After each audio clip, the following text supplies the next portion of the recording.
शुक्रिया। उर्दू की खिदमत आप आए तो बहारों ने लुटाई खुशबू, फूल तो फूल है कांटों से भी आई खुशबू।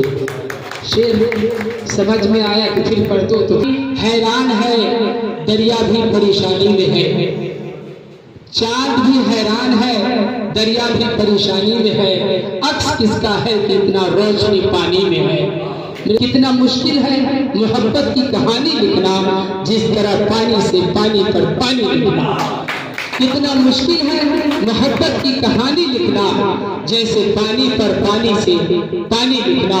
तो यकीनन कादिर साहब ने जो काम किया है पानी पर पानी से पानी लिखने के बराबर है। कहाँ कहाँ इस जिला के 16 ब्लॉक का इन्होंने दौरा किया, उसमें से उर्दू को खींच करके लाया और उर्दू भाई को यहाँ ला करके उर्दू पर गुफ्तगू करने के लिए। तो उमर मेरा मानना ये है कि अखबारों से ज्यादा अगर जमीन पर काम करी जाए और बच्चों को उर्दू की तालीम दी जाए। अपने समाज में मैं फ्री ऑफ कॉस्ट उर्दू की खिदमत बच्चों को देता आया हूँ तकरीबन 20 साल से, 1-2 साल से नहीं।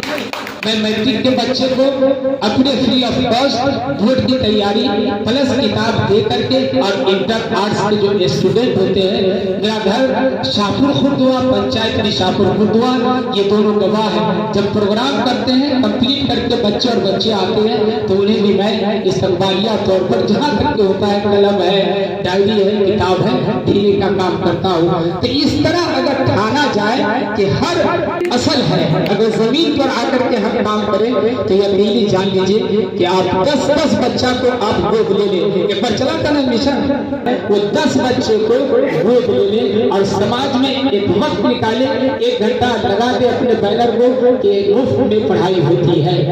कायनात तू इतना कमाल दे, ऐ खालिके कायनात तू इतना कमाल दे, दुनिया मिसाल दे तो तुम्हारी ऐ खालिके कायनात तू इतना कमाल दे, दुनिया मिसाल दे तो तुम्हारी मिसाल दे।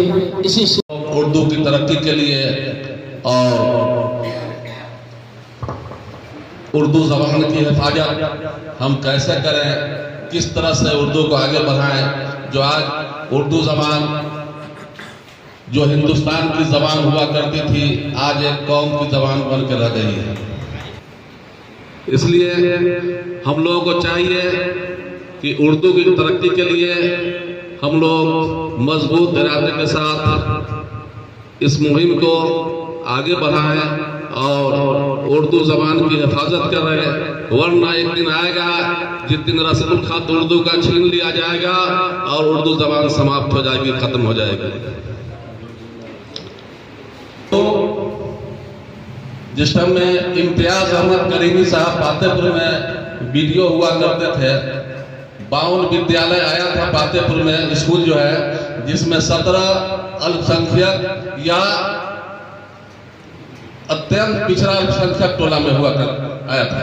17 स्कूल था, 17 स्कूल में आज सिर्फ 2 स्कूल है जो मेरे पंचायत का है।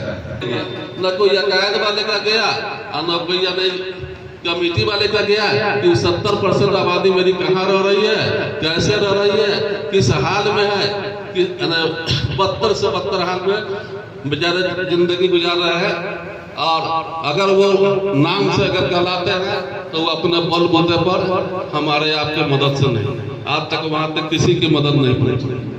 चलिए ठीक पहुँचेगा, बहुत बहुत। और दूसरा जो इस्तेमाल किया गया है वो ये है कि फ़ाआल बनाने के साथ साथ इसे मुतहर्रिक भी बनाना है, यानी ये कि जिस चीज़ को हम बहुत आगे बढ़ाएंगे उसे मुसलसल जारी भी रखना है। ये इसका दूसरा मकसद है। और तीसरा मकसद ये है कि जिस चीज़ को बहुत आगे बढ़ाना है और उसको मुसलसल जारी भी रखना है, अब इस जारी रखने में हमारे टीचरों को कौन कौन सी दिक्कतें पेश आ रही है उस पर तबादला ख्याल करना है। यही इस दावतनामे का 3 खुसूसी तौर पे गौर करने के बाद पता चलता है कि ये इसका अहम मकसद, इसका अहम मकसद है। तो फ़ाआल बनाने के साथ साथ इसे मुतहर्रिक बनाना है, यानी इसको आगे बढ़ाने के साथ साथ मुसलसल जारी भी रखना है। और इन आगे बढ़ाने और जारी रखने में जो दिक्कतें आ रही हैं टीचरों को, उस्तादों को, उस पर तबादला ख्याल करके उसका हल भी तलाश करना है। हम लोग जो यहाँ बैठे हुए हैं, वहाँ मालूम चल रहा है इंटर में कि पहले दरअसल होता था कि उर्दू इंटर में अगर साइंस से है, अगर साइंस स्ट्रीम है तो हमारा अभी का जो सिस्टम चल रहा है वो दरअसल हम अखबार निकालने ही के दौर में हम बात कर रहे हैं। और अगर हम अखबार से मुराद हमारा ये है कि उर्दू, ठीक है, जिस मौजू पे हम यहाँ खड़े हुए हैं या जिस मौजू पे हम यहाँ जमा हुए हैं वो दरअसल उर्दू से रिलेटेड बात, और उर्दू को ज़िंदा कैसे किया जाए। उर्दू उस ज़माने में भी ज़िंदा था